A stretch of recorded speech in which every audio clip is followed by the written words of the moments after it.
बिस्मिल्लाहिर्रहमानिर्रहीम। अस्सलाम वालेकुम नाज़रीन, मैं मोहम्मद फ़ारूक डोगर, नुमाइंदा ख़ुसूसी रोज़नामा पाकिस्तान मलेशिया प्रोग्राम आमने सामने में हाज़िर खिदमत हूँ। हमारे साथ मौजूद हैं जनाब MS अतर कुरैशी साहब, जो कि चेयरमैन है PMHD-TV और चेयरमैन है TTSJ ग्रुप ऑफ कंपनीज।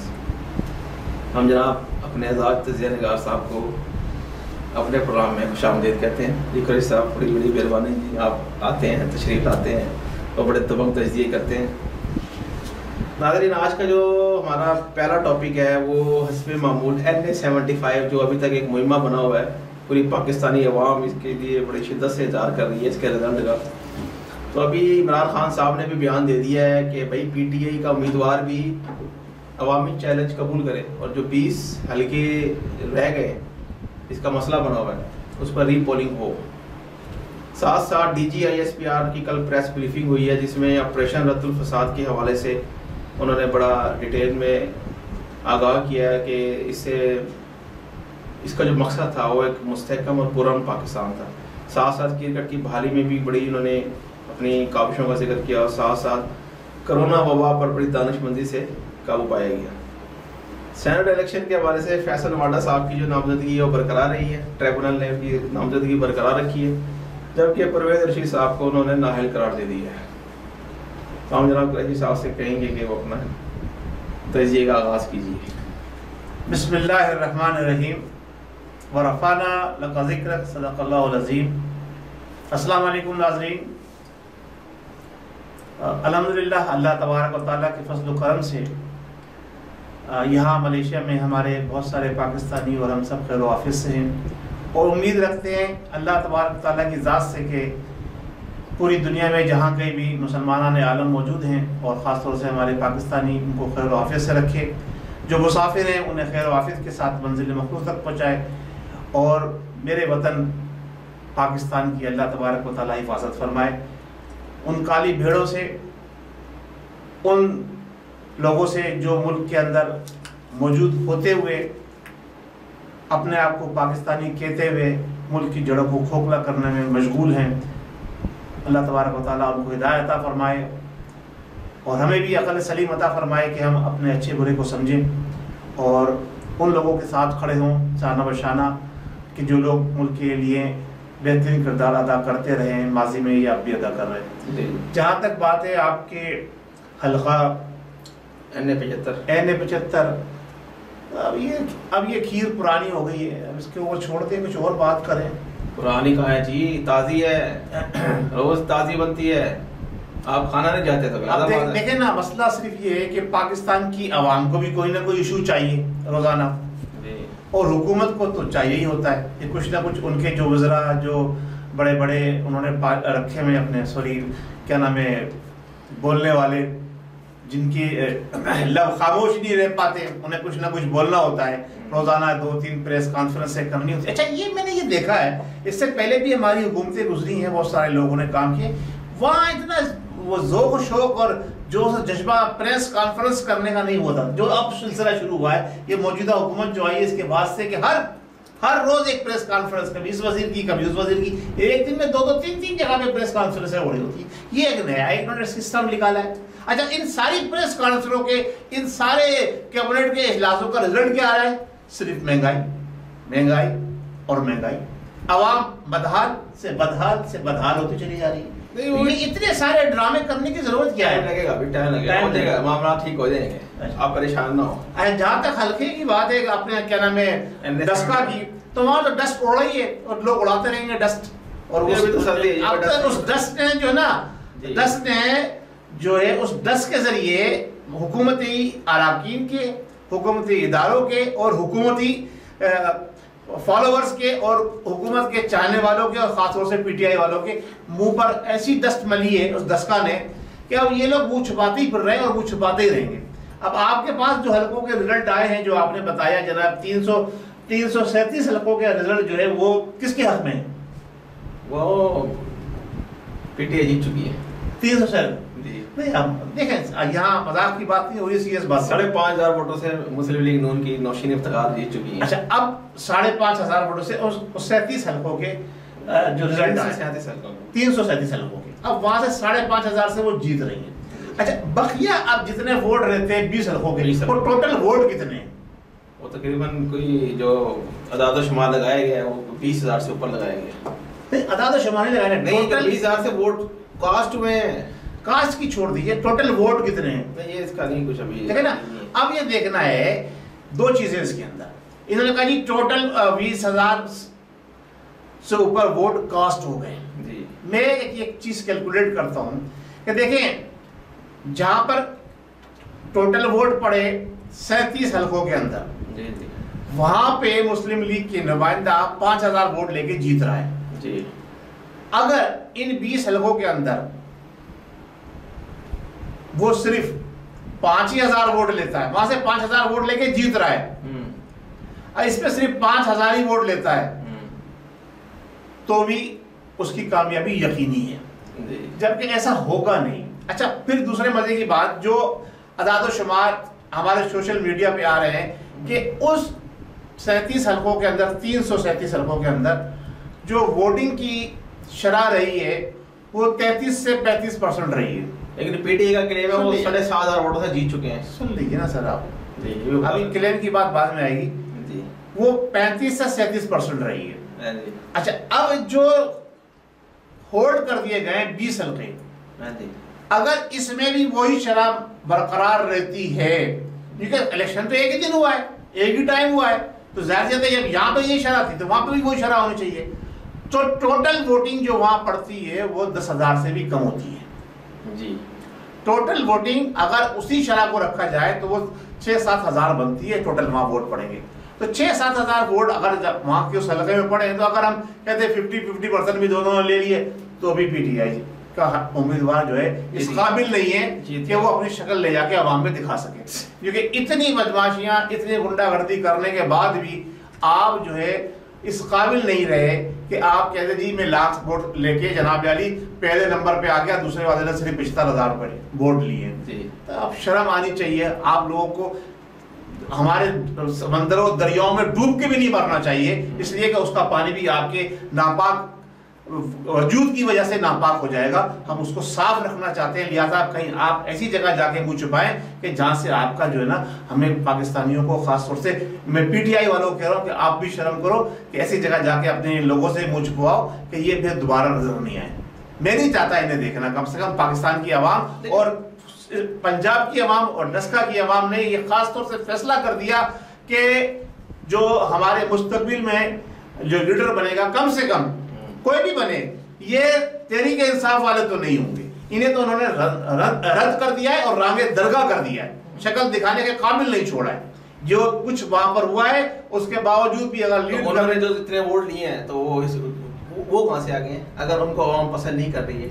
वो तो ये तो सर हरक का, वो तो इलेक्शन कमीशन ने वोट उनको दिए हैं। आपको अगर पीटीआई पसंद नहीं है तो आवाम को भी पीटीआई पसंद नहीं। फिर अगर आवाम को पीटीआई पसंद होती तो 2.5-3 साल से हुकूमत थी, तो ये सारा चक्कर ही नहीं चलता वहां पे, ये मार कुटाई, लड़ाई झगड़ा ये होता ही नहीं वहां पे। हमेशा से मुस्लिम लीग ने बदमाशी की है।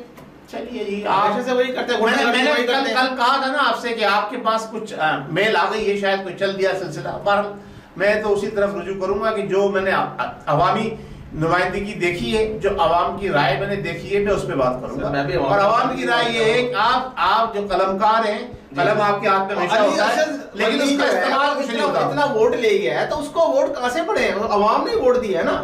मुझे तो नहीं पता, मेरे ख्याल है कोई खलाई मखलूक ने वोट डाले हुए। अब ये आप आए ना, असल बात है खलाई मखलूक पे आप आए ना। अभी सिर्फ अपोजिशन के पास एक ही मुद्दा है, खलाई मखलूक। नहीं, अपोजिशन जो कुछ नजर आ रहा है वो मैं बयान कर रहा हूँ सर। बालाजी इमरान खान साहब ने तो खुला चैलेंज दे दिया है इसको, अपने उम्मीदवारों को अगर तुम इसका चैलेंज कबूल करो, 20 हल्कों में दोबारा रीपोलिंग कराओ, तो कराओ ना रीपोलिंग। क्यों उन्होंने चीजों की मलियां बनाई हुई है वहां पे, बैठ कर रोज प्रेस कॉन्फ्रेंस शुरू कर देते हैं। ऐसा करें साहब, आप जाइए एक जो है ना वो नया ऑर्डिनेंस जारी कर दें। अच्छा, इस हल्के के लिए एक नया ऑर्डिनेंस जारी कर, नहीं आप तो मास्टर है ना ऑर्डिनेंस जारी करने का, सदर कट से साइन करता है उसके ऊपर। जो रबर स्टैम्प रखी हुई है ना आपने, मेरा ख्याल है साइन भी वो नहीं करता होगा, साइन भी उसके चले आप ही करते होंगे। आज जो है ना अभी थोड़ा टाइम हमारे पास शॉर्ट है, दूसरे टॉपिक पे आ जाए। आज आपके पास हमेशा टाइम शॉर्ट होता है। डीजी आईएसपीआर की कल प्रेस ब्रीफिंग हुई है, जिसमें उन्होंने ऑपरेशन रद्दुल फसाद के बारे में बड़ा खुल के आवाम को एतमाद में लिया और ये बताया कि इसका जो क्या मकसद था, मुस्तहकम पाकिस्तान, पुरअमन पाकिस्तान, क्रिकेट की बहाली, साथ साथ कोरोना वबा पर जो इंतहाई दानिशमंदाना इकदाम किए गए पाक फौज की तरफ से और इस पर काबू पाया गया। आप इस बारे में क्या कहेंगे? तो मसला ये है कि जब आप इतने इंतहाई दानिशवर हैं, इतने दानिशमंदाना फैसले करते हैं, हम आपको अप्रिशिएट करते हैं जनाब, आपको सलाम पेश करते हैं। अपने अस्करी इदारों के तमाम जिम्मेदार जो मुल्क के वफादार हैं जी, उनको अप्रिशिएट करते हैं, उन्हें सलाम पेश करते हैं। अच्छा। और अगर ये सारे काम फौज ने किए हैं तो क्या आवाम पर एहसान किया है? ये जिम्मेदारी है। इसी बात का उनको जनाब अली बजट फ्री बजट दिया जाता है, उनको सपोर्ट दी जाती है, और जो बड़े बड़े ओहदों से रिटायर होते हैं वो बड़े बड़े एकड़ों के हिसाब से ज़मीनें लेते हैं, और तमाम उनको दुनिया के अंदर जितनी फैसिलिटी पाकिस्तानी मुसल्लह इदारों के पास है, इतनी फैसिलिटीज किसी के पास भी नहीं है। लेकिन मेरा सवाल ये है फारूक साहब आपसे कि जो कुछ वहाँ पे उन्होंने आके ऐलान किया है, और सबसे पहले उन्होंने बड़ा जोर दिया है 23 मार्च की परेड को पूरा बंद तौर से करने का, ये इंतहाई कबल इस वक्त नहीं है। अभी तो कल 22 फरवरी था। वो तो हर साल करते हैं। पिछले साल भी उन्होंने फरवरी में अनाउंस किया था, उससे पहले साल उन्होंने अक्टूबर में अनाउंस किया था कि 23 मार्च का हमने वो करना है, जिसमें हमारे एक बरादर इस्लामी मुल्क के वज़ीर-ए-आज़म भी मेहमान खुसूसी बने थे।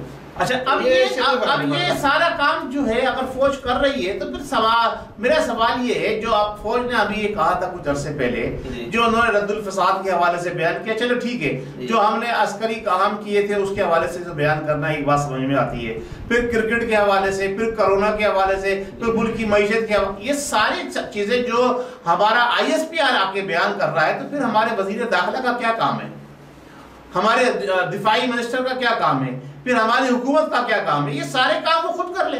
जब आपने ही प्रोग्राम देना है, देखिए जो कौम है पाकिस्तान की, जो उसको अगर हमारे ISPR ने आके बयानिया देना है या प्रोग्राम देना है कि जी हम इस दफा 23 मार्च बड़े धूमधाम से मनाएंगे, तो फिर हुकूमत का क्या काम है? हुकूमत क्या कर रही है? ये भी हुकूमत का हिस्सा है ना। देखें, ये हुकूमत का हिस्सा है, तो हुकूमत के जो जिम्मेदार है वो ये हुकूमत के मातहत है। ये हुकूमत को ये समरी पेश कर सकती है कि भाई हमने ये काम कर लिया, अब आप जाके आवाम को बताइए। ये आवाम से राब्ते का काम जो है, तो ISPR का ये काम है ना, आवाम से राब्ते का काम ISPR का है। ISPR का public relations, inter services public relations, ये धोखा देना है आवाम को।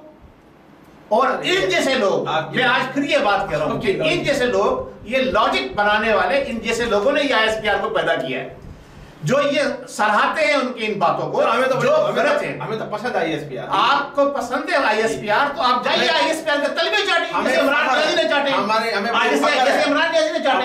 हमें अपनी को पसंद है। आप जैसे लोगों ने मुसल्लह अफवाज को जो है निशाना बनाया है, आवाम के अंदर बदनाम किया है, वही इमरान नियाज़ी जो आवाम के अंदर हमारे इदारों के मुतालिक जो गलत बयानियां करता था। हम तो गलत बयानी नहीं करते सर। आप जैसे अपराध जो है ना, जो काम ISPR का है वो ISPR करे, मुल्क की सरहदों की हिफाजत करे, दहशतगर्दी को कंट्रोल करे। 30 साल से सिंध के अंदर रेंजर बैठी है, आज तक वहां दहशतगर्दी कंट्रोल नहीं हुई। बड़ा कंट्रोल है, कराची में बहुत कंट्रोल किया, बिजनेस बहाल हो चुके हैं, बेहतरीन भत्ताखोरी खत्म कर दी गई है, अपना बेहतरीन कारोबार रवान हुआ है, जिंदगी रवान हुआ है। उधर क्या कमी है कराची में, भी क्या प्रॉब्लम है? फारूक साहब, आप ग्राउंड रियलिटी पे बात करें जी, अगर मुझे प्रोग्राम में बैठाना है तो आप बताइए ना। नहीं, आप ग्राउंड रियलिटी पे बात करें अगर मुझे प्रोग्राम में बैठाना तो ग्राउंड रियलिटी पे बात, ये ग्राउंड रियलिटी नहीं है। आप बताइए, ये मुल्क से लोग बाहर जाके क्यों बैठे हुए हैं? तो पुराने लोग गए हुए हैं, अभी लेटेस्ट बताए ना। लेटेस्ट कौन गया है? मुल्क के अंदर जो कुछ इस वक्त हो रहा है, अभी आपके सामने जो कत्ल हुए हैं, जो वारदातें हुई हैं, सारे ये आप कहते हैं कंट्रोल हो गया पाकिस्तान के अंदर, पीस है जी। पीस तो है अल्हम्दुलिल्लाह। बड़े अफसोस की बात है अगर आप ये कह रहे हैं पाकिस्तान में अगर आपको पीस नजर आ रहा है तो जी। ना माओ बहनों की इज्जत महफूज है, सही है। वारदातें होना एक अलग बात है, वारदातें होना एक अलग बात है, और इन वारदातों को सपोर्ट करना एक अलग बात है। उस कशमाला ने बेटे ने कितने लोगों को कत्ल किया, क्या हुआ? उसका सेटलमेंट हो जाएगा। हो गया। मैं बार बार आपके प्रोग्राम में दोहराता हूँ, जिन लोगों के मर्डर हुए, बच्चों के साथ जाती हो रही है, उनके पीछे क्यों नहीं जनाब अली? क्या जिम्मेदारी निभा रही है हमारे इदारे? इधर धोखेबाज मदद करने वाले लोगों को हुकूमत में लाके बैठाते हैं। आप कह रहे हैं जनाब अली मुल्क के अंदर अमन कायम। हाँ, अभी पिछले 6 दिन पहले सरहद के ऊपर हमला हुआ अफगानिस्तान की साइड से, कितने हमारे जवान शहीद हुए वहां पर? कितने शहीद हुए बताएं? 3-4 शहीद हुए, 4 जवान शहीद हुए। आप 3-4 आपके लिए बहुत मामूली चीज है यार, बड़े अफसोस की बात है। आपके 4 जवानों की वो शहादत हुई है, अभी आप कह रहे हैं हम अपनी फौज को सलाम करते हैं। हमला किया ना, अरे हमला किया, 4 जवान शहीद हुए, शैतानी हमला किया, 4 जवान शहीद हुए। जो भी कार्रवाई में कितने मरे? हम इतने कमजोर क्यों हैं कि हर कोई हम पर आके हमला कर देता है बार बार? इंडिया साल के अंदर 365 मरतबा ज्यादा लाइन ऑफ कंट्रोल की, ना ना ना गलत बात नहीं करें, गलत बात नहीं करें। इंडिया साल में 365 मरतबा लाइन ऑफ कंट्रोल की खिलाफ वर्जी करता है। साल में 300-400 अफराद हमारे सरहदों में मारे जाते हैं, उसमें हमारे जवान भी होते हैं, उसमें हमारे सिविलियन भी होते हैं। हम जनाब अली आप रहते हैं पाकिस्तान जनाब बड़ा अमन पसंद जाता है। अक़वाम मुत्तहिदा भाड़ में गई, जुमले में गई, अक़वाम मुत्तहिदा पाकिस्तान के मुसलमानों की रखवाली करती है। नहीं बताना तो क्या रखवाली करती है? कोई नहीं अक़वाम मुत्तहिदा, हम नहीं मानते किसी बदमाशी कर रहा है। कोई बताते रहो, वो बदमाशी कर रहा है, सर जी वो बदमाशी कर रहा है, सर जी वो बदमाशी कर रहा है। देखे फिर उसने बदमाशी कर ली, इस दफा फिर बदमाशी की है, आपके मारेगा तो हम बताएंगे। यार व्हाट इज दिस नॉनसेंस यार। नहीं आप क्या कहते हैं, डन कर ले इंडिया के साथ। भाई आप अपने आप को इतना मजबूत, इतना मुस्तहकम करो। मुस्तहकम है, काय के मुस्तहकम है आप? चीज है कुछ भी नहीं है। क्या चीज है? एटम बम हमारे पास है, मिसाइल काय ने रखा हुआ है? एटम बम किसी को गलत अल्फाज इस्तेमाल नहीं करता जाता। एटम बम किस में इस्तेमाल करने के लिए रखा है? वो शेख रशीद की तरह से कि जिसने जनाब टेयर गैस इस्तेमाल करी हमारे क्या नाम है गवर्नमेंट मुलाजिम पे टेस्ट किया आपने। अब एटम बम किस पर टेस्ट करेंगे? टेस्ट नहीं करेंगे आप एटम बम सिर्फ डराने के लिए, वजीरिस्तान के लोगों पर टेस्ट करेंगे क्या? डराने के लिए, डराने के लिए। शर्म करें यार, आप बातें करते हैं। वजीरिस्तान के लोग हमारे अपने लोग हैं। फिर आपके ये सरकारी मुलाजिमीन कौन थे? वो तो गलत किया है। तुम्हारा ने गलत किया, वहां पे दहशतगर्दी की, और एटम बम टेस्ट कर लो। यार आप सोचने और समझने की बात करें, आप ऐसी बात ना करें जो कि हमारे ग्राउंड रियलिटी से मुख्तलिफ हो। बात यह है कि हम बात करें ISPR ने जो कुछ बयानिया दिया, ठीक है, कंट्रोल किया, ये किया, वो किया, ये सारा काम जिम्मेदारी सियासत है। ये सियासत है। आप ISPR कह चुका है कि हमें सियासत से दूर रखा जाए फौज को। ये दूर वो तो एक इदारा है फौज का, DG ISPR एक इदारा है, गलत इदारा है ये। इसका काम पब्लिक से कोई ताल्लुक नहीं है, किसी नहीं पब्लिक से। आप पब्लिक ब्रीफिंग की कोई आपकी जिम्मेदारी नहीं है। आप ये सारी जिम्मेदारी जनाब वजीर दाखिला को दें, वजीर दिफा को दें, उनके नुमाइंदे, उनके लोग पब्लिक को बताएंगे जी हमने कब क्या काम करना है। हुकूमत ने जो काम करना है वो सिविल हुकूमत अनाउंस करेगी कि हमने ये काम करना है, हमने पाकिस्तान का जश्न आज़ादी इस तरह से मनाना है, हमने ये टारगेट फौज को दिया था, उसने पूरा किया। उसको हमारे वजीर दिफा आके अप्रिशिएट करें। अपने मुंह मियां मिट्ठू बनने आप आके यार, अपने मुंह मियां मिट्ठू बनने, फौज आके अपने मुंह मियां मिट्ठू बनने, हमने ये कर दिया, हमने ये कर दिया, हम पब्लिक को सपोर्ट करते हैं, हम ये करते हैं। पब्लिक आपको सपोर्ट करती है या नहीं करती? हर जंग के अंदर पब्लिक आपके सामने आके खड़ी हुई है कि हम अपनी जाने पे लगेंगे। बताएं ये आपको जो जरूरत पड़ती है पब्लिक आती है, पब्लिक आती है। जब जलजले ये सड़कें आते हैं, सलाम में कौन आता है? ये फौज आती है। क्यों आती है फौज? वो सिविल इदारे जो फौज के बाद काम कर रहे हैं उनको ऊपर क्यों नहीं उठाया जाता कि वो इस काबिल हो जाए कि वो आगे? नहीं, ये फौज की जिम्मेदारी नहीं है, ये फौज की जिम्मेदारी नहीं है। फौज ने उन इदारों को इतना मुस्तहकम होने नहीं दिया। जो सिविल डिफेंस के इदारे हैं उनको इतना मुस्तहकम, इतना मुतहरिक, इतना पावरफुल नहीं होने दिया कि वो ये सारे काम करें।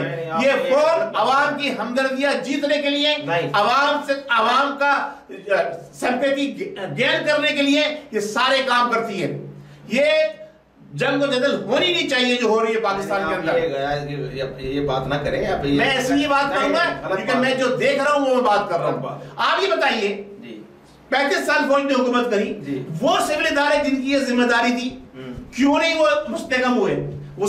या फौज के करप्शन का सियासी लोगों की करप्शन, सियासी लोग 35 साल हुकूमत ने करप्शन, 35 साल हुकूमत ने करप्शन की, उन्होंने तो 35 साल सियासतदानों ने इंडिपेंडेंट लोगों ने बेच खाया पाकिस्तान, बहुत मुख्तार इदारे हैं, बेच खाया। और आप जैसे लोग उन लोगों को बेचने पे उनको चढ़ाते रहे। आप जैसे लोग बिल्कुल आप जैसे लोग, आप उनकी तारीफ करते हैं, उनको सपोर्ट करते हैं। आप जैसे लोगों ने मुल्क पाकिस्तान के अंदर ये फौज हमें फौज पे हमें भी फख्र है जनाब, हमने खून दिया फौज के लिए, हमारा खुद ताल्लुक फौज से है। आपका क्या? हमारा खुद ताल्लुक फौज से है। हम फौज के लिए कुर्बानी देते हैं। उन लोगों के लिए जो मास पे जंग लड़ रहे हैं, उन लोगों के लिए नहीं, जो काली बने हैं फौज के अंदर, जो मुल्क को लूट के खा रही है, जो बाहर जा जाके बड़े बड़े महलात बना रही है, उनके लिए टॉपिक चेंज कर ले। आप निगेटिव बात करेंगे, आप मैं बिल्कुल कर जाऊंगा। आप आगे निकल जाते हैं, आप जब गलत बात करेंगे हमारे मुल्क हमारा हासिल किया था सिविलियन ने, मुल्क की दिफा की जिम्मेदारी हमारी फौज की है, हम उसको एप्रिशिएट करते हैं, उसको सलूट करते हैं जो लोग अपनी जानों की कुर्बानियां दे रहे हैं। लेकिन जो लोग भेड़ बकरियों की तरह से, आप ये बताइए जो 20 मेंबरान जो गायब हुए वहां से किन लोगों ने गायब किए? चले उसको नहीं, आप कैसे छोड़े? आप ये बताइए कौन से जो इलेक्शन कमीशन के फौज ने किए, जो जिम्मेदार थे, जो वो किसने गायब किए? आप बताइए किसने गायब किए?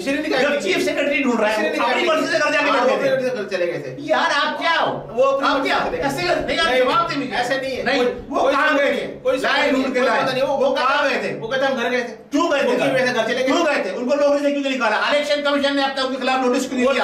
हमारे चीफ जस्टिस ऑफ पाकिस्तान ने क्यों नोटिस दिया? उन लोगों को क्यों नहीं अब तक लाने दिया? उनको जेल में बंद करना चाहिए था।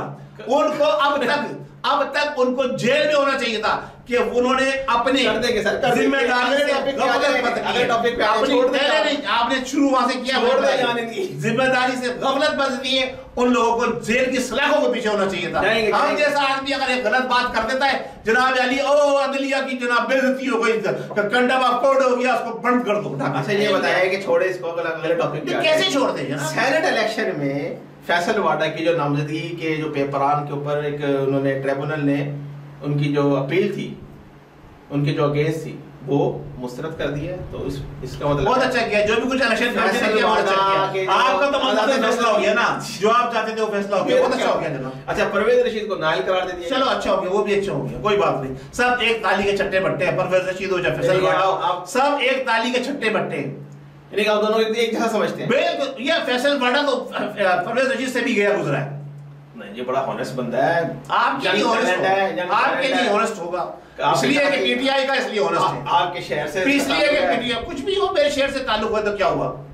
मेरा ताल्लुक पूरे पाकिस्तान से, मैं पाकिस्तानी हूँ। जी जी, हम भी पाकिस्तानी हैं। चाहिए, आप तो इदारों के लोग हैं, आप पाकिस्तानी रास्तानी नहीं हो भाई। बिल्कुल, आपके ऊपर मैंने आज से मोहर लगा दिया, आप इदारों के लोग हैं। खामखी की बेजा सपोर्ट कर करके जनाब अली बेड़ा कर दिया मुल्क का। दुनिया भर के अंदर और भी काम है, फौज को सिर्फ यही काम रह गया कि जो बैंक बनाया, लीजिंग कंपनियां बनाए, पब्लिक सोसाइटियां बनाए, जो काम करने का वो करो। अपने दुश्मन को इतना मुंह तोड़ जवाब दो कि उसकी दोबारा हिम्मत नहीं हो आपकी सरहद के ऊपर जनाब मेरी निगाह रखने की, देखने की। प्रोग्राम खत्म हो गया जी। उम्मीद है नाज़रीन आज का प्रोग्राम आप लोगों को पसंद आया होगा। उम्मीद है आपको वीडियो पसंद आई होगी, तो हमारे चैनल को सब्सक्राइब करें। अच्छा, फारूक साहब का ये गेम है और कमेंट्स दें। फारूक साहब का ये गेम है, इन्हें पता है जनाब अली कि जब कोई बात आएगी सिविलियंस की बालादस्ती की और तो अतर साहब जो है ना वो जरूर कुछ ना कुछ बोलेंगे, इसलिए ये छोड़ से जोड़ते हैं और मजे लेते हैं जनाब अली। अब आप भी महसूस होइए, ये शिका छोड़ेंगे, मैं इन्हें नहीं छोड़ूंगा। हमारे बुजुर्गों ने कहा है कि अपना जो ना वो अपना जी जो मसलक हो, जो अपना अकीदा हो, जो अपनी सोच हो, अपनी समझ हो, उसमें कायम रहो। जी जी, दूसरे को छेड़ो नहीं, और जो तुम्हें छेड़े उसको छोड़ो नहीं। जी जी जी, तो ये सोच लें, ये जब छेड़ेंगे तो फिर मैं छोड़ूंगा नहीं। जी जी जी, नाज़रीन आप महसूस हो, आपको और कोई बात बुरी लगी हो तो मैं माजरत चाहता हूँ, लेकिन बात हकीकत यही है कि हमारे मुल्क के अस्करी इदारों के जो हमारे सिपह सलार गुजरे हैं माजी के अंदर, उसमें काली बेड़े ज्यादा गुजरी हैं बनिस्बत उन लोगों के जो मुल्क के वतन से और अवाम पाकिस्तान से मोहब्बत करते हैं। अवाम पाकिस्तान से मोहब्बत करने वाले जहां पर भी हैं, जो मुल्क के वतन को मजबूत करना चाहते हैं, हम उन्हें सलूट करते हैं, उन्हें सलाम पेश करते हैं। लेकिन जो भी अवाम की पाकिस्तान की अवाम के मुतालिक गलत सोच रखेगा, जो मुल्क के पाकिस्तान के खिलाफ गलत सोच रखेगा, उसके मुतालिक हम कुछ बोलते रहेंगे और हमारा काम है, अगर हमें ताकत मिली तो हम उनका सर भी कुचलेंगे। जी जी जी जी, बिल्कुल बिल्कुल कुचलेंगे। मुझे मोहम्मद फारूक डोगर और जनाब एम.एस. अतरपुरी साहब को इजाजत दीजिए। अल्लाह हमारा हमें नासिर पाकिस्तान जिंदा। आपने जुमला मेरा पूरा नहीं करने दिया, मैंने कहा हमें ताकत मिली तो हम उनका सर भी कुचलेंगे जो पाकिस्तान को फलता फूलता नहीं देखना चाहते, जो पाकिस्तान को फलता फूलता नहीं देखना चाहते हैं, उनका सर भी कुचलेंगे। पाकिस्तान जिंदाबाद।